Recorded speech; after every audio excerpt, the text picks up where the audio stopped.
YTN 라디오 이동의 뉴스 정면승부 4부 시작합니다. 매주 화요일 스튜디오를 법정으로 순간 이동시켜주는 두 분, 박지훈 변호사, 김윤우 변호사 나왔습니다. 어서 오십시오. 네, 안녕하십니까. 예, 김윤우 변호사가 지난주에 도로에 갇혀서 전화 연결하셨죠? 네. 예, 이번 주는 박지훈 변호사가 도로에 갇혀 있습니다. 아, 이게 지금 코로나 이후에 교통량이 지금 회복되고 있습니다. 대중교통은 텅텅 비지만. 그래서 도로가 지금 가득 차서 그런 것 같습니다. 예, 아, 죄송합니다. 예. 예. 박지훈 변호사 곧 도착한다고 하니 오면 같이 이야기 나눠보고요. 오늘 이야기할 것은 가장 중요한 것은 내일 모레 있을 이재명 지사의 판결입니다. 네, 16일 오후 2시에 지금 선고를 생중계한다고 합니다. 예. 그래서 지금 개정된 2017년 8월에 대법원 규칙 중에서 법정 방청 및 촬영에 관한 규칙이 개정되면서 피고인 동의와 상관없이 이 중계가 공공의 이익을 위해서 상당하다고 인정이 되면 생중계가 허용이 되거든요.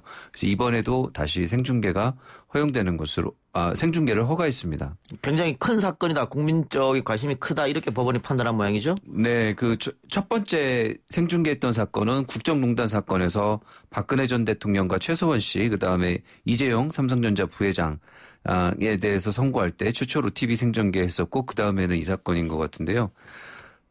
굉장히 공공의 이익을 위해서 상당하다고 인정되는 경우, 그러니까 국민적 관심이 매우 크다는 것을 고려한 것으로 보여집니다. 처음부터 끝까지 생중계입니까? 아니면 선고 결과 나올 때만 생중계입니까? 이날은 그냥 선고만 하는 거니까요. 예, 선고만. 시간은 오래 걸리지 않을 것이다. 네, 그럴 수 있습니다. 다만 이제 그 사안의 중요성을 감안해서 이유를 좀 설명할 것 같습니다. 예. 그때도 국정농단 사건에서도 상당한 시간을 이유 설명에 할애를 했었거든요. 예. 예, 이번에도 좀 그런 기대가 되고 있습니다. 예. 자, 이재명 지사 모레 만일 유죄가 나온다고 하면 정치인으로서의 인생도 사실 어렵고, 왜냐하면 10년간 피선거권 박탈이기 때문에 10년간 정치를 못한다는 얘기지 않습니까? 네. 게다가 금전적으로도 한 30억 원이 넘죠. 지금 거의 39억여 원 됩니다. 39억, 예. 40억 가깝네요. 네네. 그 돈을 다시 이제 국가에 내야 되는 거 아니겠습니까? 네네. 선거 동안 보존받았던 금액. 예. 그렇기 때문에 개인적으로도 파산의 가능성이 크다. 네. 지금 재산 공개한 거 보니까 30억 조금 넘더라고요. 네네. 그럼 전 재산이 다 이제 국가에 헌납해야 되는, 헌납이 아니죠. 국가에 내야 되는 그런 상황이기 때문에. 예. 연령상 정치적으로도 경제적으로도 이제 좀 제의가 어려워질 수 있는 그 정도의 무거운 형이 아닌가 생각됩니다. 예. 그래서 이재명 도지사는 이재명 도지사 운명을 가를 그런 재판인데, 이게 소부에서 논의하다가 결론을 못 냈고 전원 합의체 대법원으로 넘어갔습니다. 예. 그 소부에서 결론을 못했기 때문에 넘어간 것도 있고, 아까 얘기한 대로 국민의 관심사가 너무 큰 사안이다. 그래서 대법원 전원 합의체 넘긴 것도 있고. 네네. 그렇습니다. 그런데 네. 문제는 첫 심리 이후에 끝났습니다. 네. 결정이 났어요. 네네. 그리고 이제 내일 네. 모레 이제 발표하는 거지 않습니까? 네네. 이런 경우가 있었나? 굉장히 빨리 한 건데요. 예. 국정농단 사건이랑 한번 비교를 해보시면 그때는 합의기일이 6차례 열렸었고요. 그 합의기일만 6차례 열렸다는 건 4-5달 이상 걸렸다는 거지 않습니까? 예. 합의기일 끝나고 심리 종결한 다음에 판결문 작성이 2달 걸렸습니다. 그렇게 돼서 선고기일을 정했었는데요. 이번 경우에는 전원합의체 회부하자마자 심리기일이 거의 한 며칠 만에 잡혔었고, 또 심리기일 다음에 전원합의체 선고기일이 지금 첫 번째 선고기일인데 바로 그 3일 전에 지금 지정을 해서 바로 선고한다는 거거든요. 그러니까 심리기일 선고기일 진행이 이게 대법원이 이렇게 빠른 조직이었나 싶을 정도로 빨리빨리 지금 잡히고 있습니다. 자, 그래서 이게 이렇게 빨리 결정 난 것은 대법관들이 봤을 때 이거는 논쟁거리가 안 된다. 무죄든 무죄든 그건 알 수 없습니다만 한쪽으로 치우쳤을 가능성이 상당히 높다. 네. 13명이죠. 네네. 13인 중에 7인이 찬성을 하고 나머지 6인이 반대를 한다면 갑론을박하는 과정이 연구관 의견서나 지금 판결문 소수 의견에 반영이 돼야 되거든요. 근데 그런 과정이 없이 지금 진행이 되니까 이렇게 빠른 거 아닌가 추측이 되는데, 그렇다 보니까 지금 선고기일이나 이런 것들이 빨리빨리 잡히는 걸 봐서는 이견 반영을 서면에 할 필요가 없어서 빨리빨리 잡히는 거 아닌가 그렇게 뭐 추측이 되고 있습니다. 그렇군요. 김 변호사님은 뭐 판사 생활도 하셨으니까 어떻게 예측하고 있습니까? 일단 뭐 1, 2심이 모두 무죄로 본 부분은 저도 그건 뭐 볼 것도 없을 것 같고요. 네, 예. 그대로 유지될 가능성이 매우 높아 보이고 예. 1, 2심이 갈린 허위사실 공표 부분과 관련해서 예. 뭐 아무리 여러 번 생각을 해봐도 TV 토론 중 그 질문의 사실관계가 틀려서 그런 사실 없다 이렇게 그런 일 없다 이렇게만 답을 한 게 있습니다. 근데 뭔가 더 설명을 해야 되는데 안 하고 숨겼다고 해서 유죄 판단을 내린 거 아니겠습니까? 예. 근데 아무리 생각해도 그런 기준이라면 뭔가 설명을 하되 얼마만큼 해야 무죄가 되느냐 또 거기에 모자랐을 때는 유죄가 되느냐.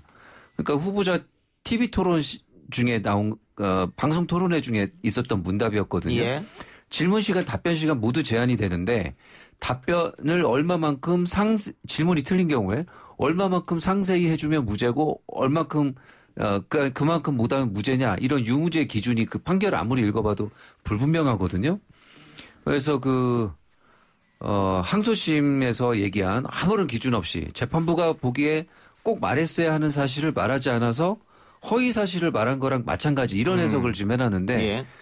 그게 굉장히 애매하거든요. 근데 그 기존 판례를 비춰보시면 기존 판례에서는 방송 토론회에서는 일방적으로 준비한 내용을 연설하는 경우보다 허위사실 공표죄 성립 범위를 좁게 보라. 뭐 이런 게 지금 판례의 추상적인 판단 기준이고 예. 거기에 대해서 춘천시장 판결 같은 경우에도 이걸 적용해서 무죄가 나온 경우도 있었기 때문에 좀 저는 무죄 쪽으로 좀 많이 기대를 하고 있습니다. 예. 춘선시장 재판 같은 경우는 뭐 이 재판이랑 쌍둥이 재판이랑 이런 말이 있었는데 그것도 방송 토론에서 수사 받았냐 안 받았냐 이거 가지고 공방거리다 묻어놨으니까 그 말씀하신 것이 박주면서 어떻게 보세요? 저는 절차적인 걸 좀 보고 싶어요. 예? 예전에 우리가 이 방송에서 많이 얘기를 했었죠. 만약 전원합의체 가면 오래 걸릴 것이다 했는데 다 틀렸고요. 바로 결심을 해버리고 예. 선고도 또 바로 돼버렸습니다. 예. 너무너무 빨리 돼버렸죠. 근데 김윤우 변호사나 제가 잘못 예측한 게 아니고 일반적으로 전원합의체 가면 그렇게 1년, 2년씩 하는 게 일반적입니다. 예.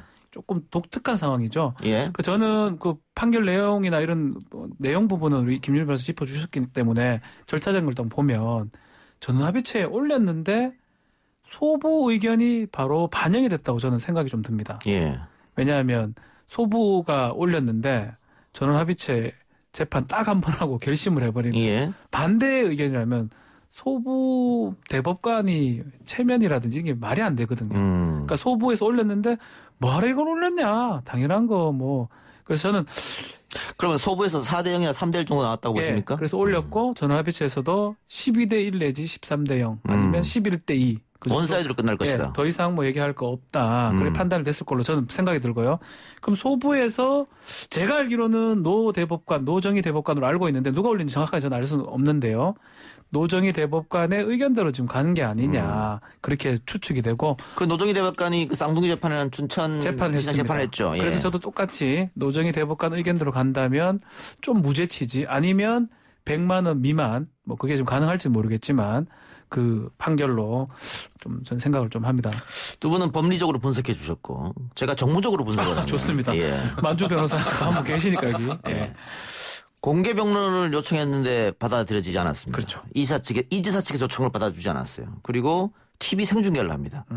TV 생중계를 이미 결정은 났지 않습니까? 네.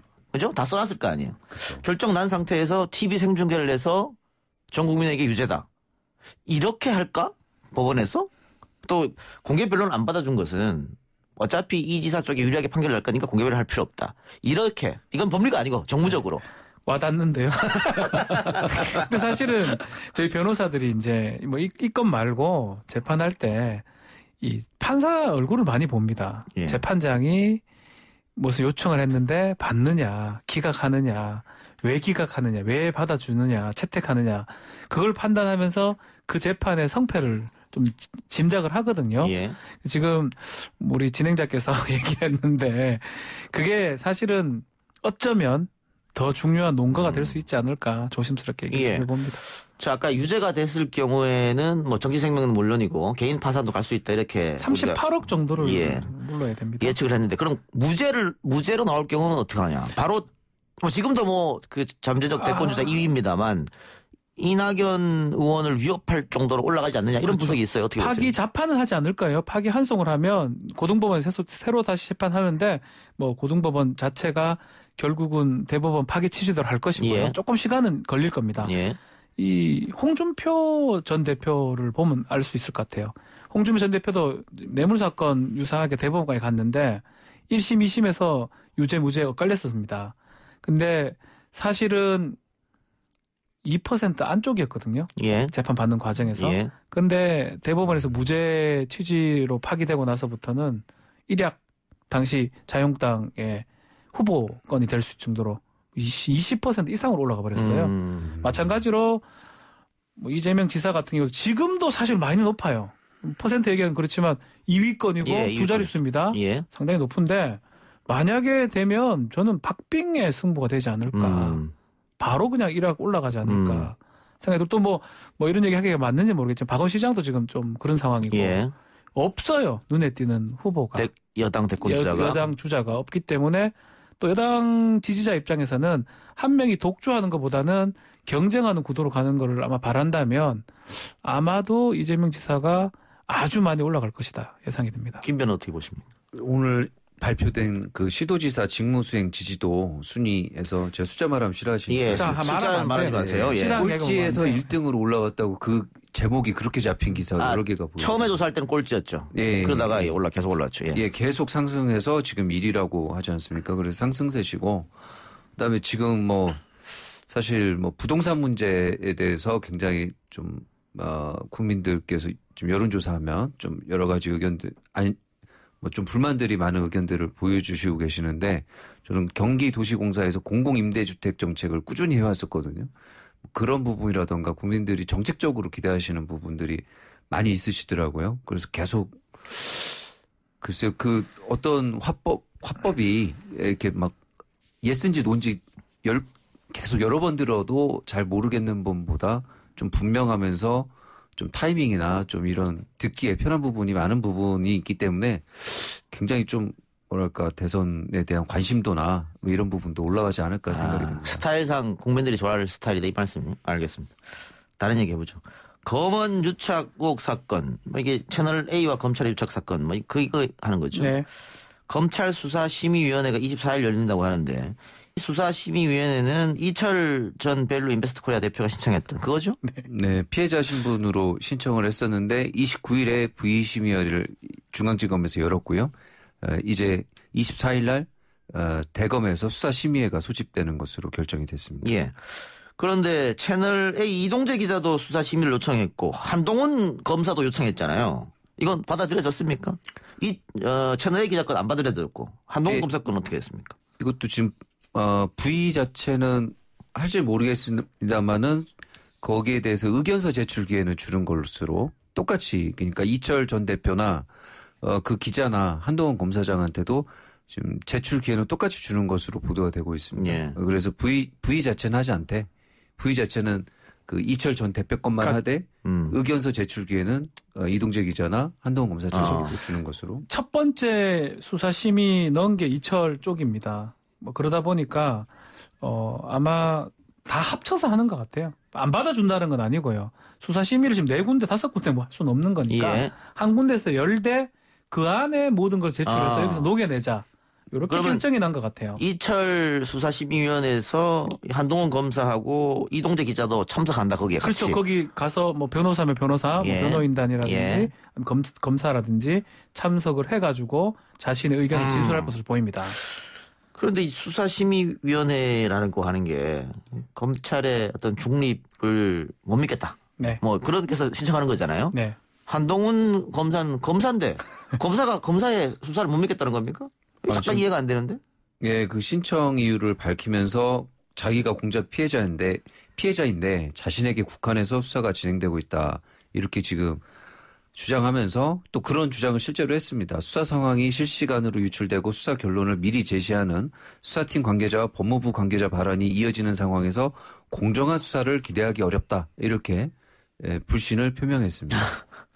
아니 검사가 검사를 못 믿으면 저희 같은 일반인들은 어떡합니까? 그러니까 우리는 더 못 믿죠. 예.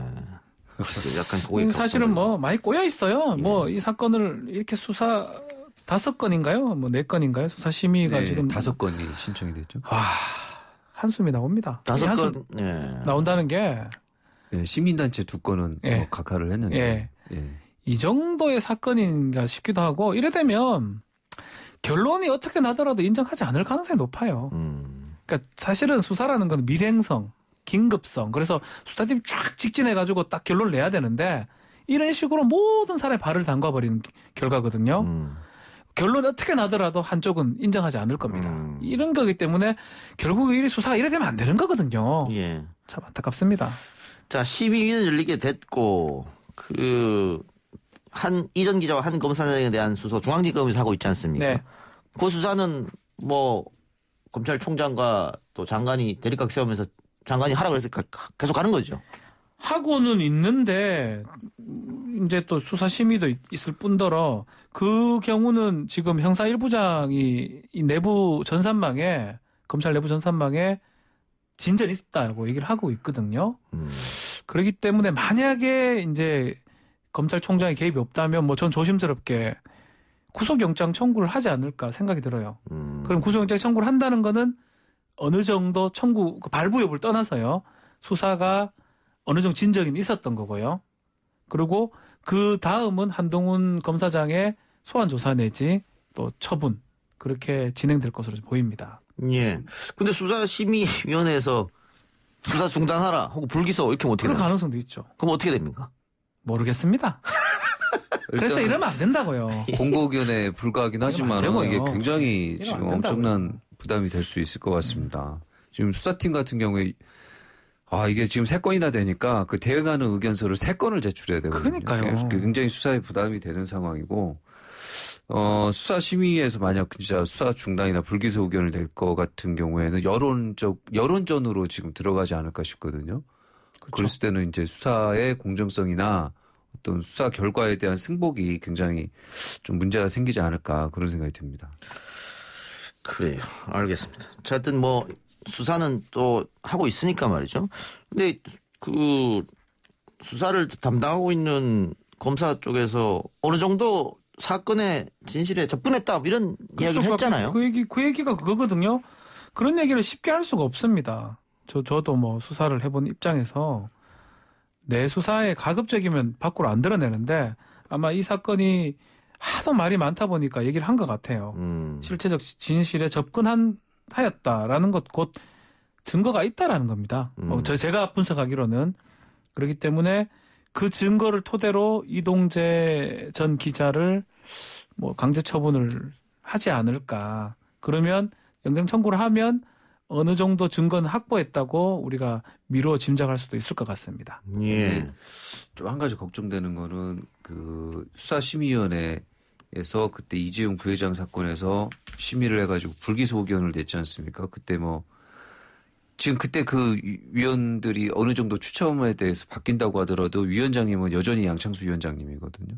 그래서 이게 과연 좀 국민들이나 뭐 상식적인 그 평균인들이 생각하는 대로 결정이 나올지 아니면 그들만의 의견이 나올지 그것도 좀 굉장히 좀 우려되는 대목이 아닌가 싶습니다. 예.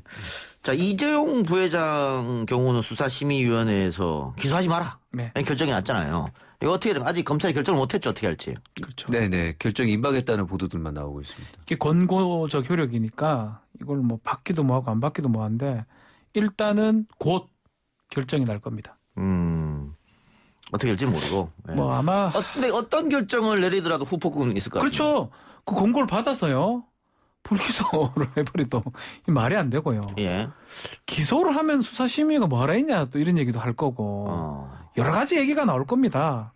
그래서 수사심의제도 이거를 검찰이 뭐 개혁 방안의 일환으로 만드는 제도인데 예. 지금 이 정도 이렇게 상책이가 나는 거 보면 이게 과연 바람직한 제도인지도 한번 봐야 될 것 같아요. 우리 일반인들은 쓸 수 없는 재벌만 쓸 수 있는 예, 우리는 못 쓰죠. 알겠습니다. 힘 있는 사람만 쓸 수 있는 그러니까 미국식 기소 배심 같은 기소 거 대배심 제도죠. 도입을 해서 국민들이 어떤 절차적 권리를 가지고 형평에 맞게 이용할 수 있는 제도여야지 지금처럼 그렇죠. 뭐 흔히 하는 말로 뭐 속칭 뭐 선수끼리만 이용하는 그런 제도가 되어 가지고는 좀 곤란하지 권력자, 않을까. 전문가 이런 사람들만 네. 한다는 거죠. 예.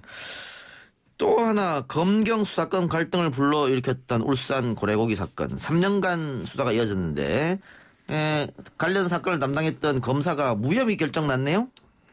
네, 이 사건은 2016년부터 났던 사건인데 이제 불기소 의견으로 경찰청에서 14일 날 직무유기나 직권남용 등으로 쭉 수사를 해오다가 이제는 뭐 더 할 게 없다라고 생각을 했는지 그 검사에 대해서 불기소 의견으로 검찰에 송치를 했습니다. 예. 이건 뭐 사실은 처음부터 모든 압수수색 영장 같은 게 기각이 됐어요. 검찰이 다 기각시켰죠. 예, 반려시켰기 경찰에 때문에 올렸던 것을. 증거 없이 조사를 못해요. 예. 그리고 계속 얘기하지만 영장의 주체는 헌법상도 그렇지만 검사입니다. 예. 경찰은 신청을 하면 검사 그걸 받아서 법원에 청구를 하거든요. 근데 그 전 단계에서 반려가 되고 끊겨버리기 때문에 이거 증거 확보했으면 더 이상한 거죠. 예. 어찌 확보합니까 이거를. 그래서 사건 자체가 오랫동안 아마 경찰은 노력을 많이 한 것 같아요. 예. 이거 뭐 누가 봐도 좀 이상하잖아요. 그렇죠. 이상한 거는 뭐 사실이거든요. 이상한 사건이긴 하죠. 아주 예. 이상한 사건 뭐 더 설명하기는 좀 우리 시청자는 다 대부분 아실 거니까. 예. 그런데도 불구하고 이 정관 변호사라든지 선임된 걸 불구하고 이게 증거를 확보하지 못한 거는 강제 처분 자체를 못했기 때문에 자. 그랬다 보면 될 것 같습니다. 그러면 그 유성 씨 간첩 조작 사건 그것도 검사가 네. 불기소됐거든요. 네. 그럼 이 사건은 영장을 계속 반려하는 바람에 수사를 못해서 경찰이 이제 네. 불기소하고 검사가 잘못을 저지르면 누가 처벌합니까 도대체? 다 이렇게 불기소해주면. 원래 검사끼리 하지요. 그래서 제가 통계를 정확하게 보지는 못했는데 제 그 통계가 좀 기억이 내게 좀 이 검사가 기소가 되고 고소가 된 사건 중에 0.2%로 제가 기억하고 있거든요. 예. 그러니까 거의 기소 확률이 낮아요. 그 와중에는 뭐 제대로 되지 않는 고소도 있었겠지만 기본적으로 일반인에 비해서 기소율이 좀 떨어지는 게 사실이다. 그래서 공수처가 있어야 될 가장 궁극적인, 가장 근본적인 이유죠, 사실은. 예. 그래요. 검사가 잘못했을 때 처벌할 방법이 없다. 제 식구 감싸기, 봐주기. 검사가 잘못해 얼굴이 누가 봐도 검사 그 사람인데 예. 아니라고 나오거든요. 그 예를 들어서 뭐 사법부에 올라가서 그게 문제가 나면 그럴 수 그거야 있다고 뭐 그럴 수 보지만 있죠. 예. 지금 검사가 불기소를 해버리면 사법부의 판단을 받을 수 있는 방법이 방법 없으니까. 자체가 없습니다. 예. 그 전 단계. 그러니까 기소 편의, 기소 독점을 검사가 하기 때문에 그런 문제가 생기는 거죠. 기소도 해도 되고 안 해도 되고 그 권한을 검사만이 가지고 있기 때문에. 이런 이건 일이 또 일어나는 그냥 거죠. 막 돌려줬다 검찰이랑 검찰이랑 의견이 다르다라고 해서 문제가 됐던 게 아니라 고래고기를 돌려줬던 시기가 울산 고래축제 보름 전이었더라고요. 그렇죠. 예. 그래서 그때가 고래고기 최대 소비하는 시즌인데 그때 맞춰서 뭐 넘겨줬는데 뭐 그 시기도 문제지만 그때 그 압수됐던 고래고기 업자들이 이 무슨 고래 유통증명서를 수십 장을 내면서 이건 합법적인 고래고기다라면서 낸 거예요. 그런데 돌려달라고 한 고래는 밍크고래인데 거기 유통증명서에는 김부리 돌고래하고 참고래 유통증명서가 들어있질 않나. 그다음에 참고래 유통증명서 같은 경우는 그건 유통 가공이 밍크고래처럼 뭐 예외적으로 허용될 수 있는 여지가 전혀 없이 유통 자체가 금지돼 있는 건데 잘못 발급된 거였거든요. 그런 것까지 들어가 있는데도 이거 다 관련된 것이다라고 해가지고 DNA 분석 결과 회신을 안 기다리고 환불을 해줘서 그때 참 문제가 됐던 건데 상식적으로 일반 뭐 시청이나 뭐 군청에서 이런 식으로 일을 했다 그러면 난리 날 겁니다. 아마 감사에도 걸리고.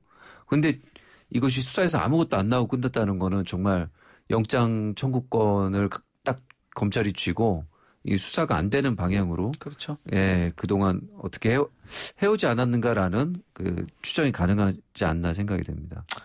알겠습니다. 예, 오늘 두 분의 이야기는 고래고기 한부 사건까지 이야기하면서 마무리하겠습니다. 지금까지 박지훈 변호사, 김민우 변호사였습니다. 수고하셨습니다. 감사합니다. 감사합니다. 오늘 저희가 준비한 내용은 여기까지입니다. 저는 이쯤에서 물러나고요. 내일 이 시간에 다시 돌아오겠습니다. 들어주신 여러분 대단히 고맙습니다.